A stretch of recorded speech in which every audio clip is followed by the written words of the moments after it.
A federal judge is holding a hearing today in a lawsuit challenging a voter removal program in Virginia, and Israel is accusing 6 Al Jazeera reporters of belonging to militant groups in Gaza.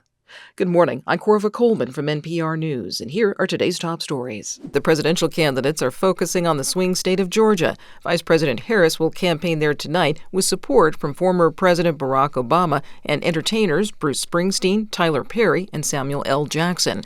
Former President Donald Trump was in Georgia yesterday.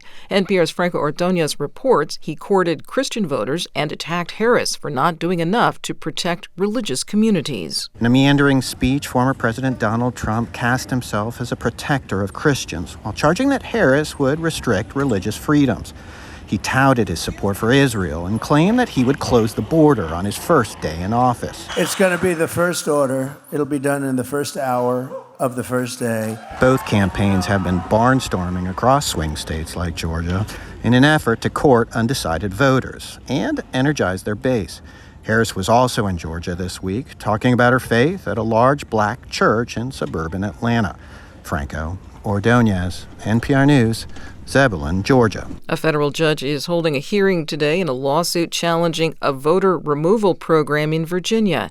As NPR's Hansi Lo Wang reports, the Justice Department is arguing the program violates the National Voter Registration Act. In August, Virginia's Republican Governor Glenn Youngkin issued an executive order calling for daily updates to the state's voter rolls in order to remove people who are not able to verify they are U.S. citizens to Virginia's Department of Motor Vehicles. The Justice Department and immigrant advocacy groups argue the program was carried out within the 90 days before a federal election when such programs are not allowed. That quiet period is designed so that eligible voters have enough time to work out any issues before they're kicked off lists and can't vote in an upcoming election. Challengers of Virginia's program point out the DMV data used to determine U.S. citizenship status can be wrong or out of date. Hansi Lo Wang, NPR News. Israel is accusing 6 Al Jazeera reporters of membership in militant groups in Gaza. The news network and the journalists deny that. NPR's Aya Batrawi reports several of them are among the last journalists still alive and reporting from northern Gaza on Israel's bombardment and siege there. Israel's military produced what it calls, quote, unequivocal proof that 6 Al Jazeera journalists are affiliated with militant groups in Gaza.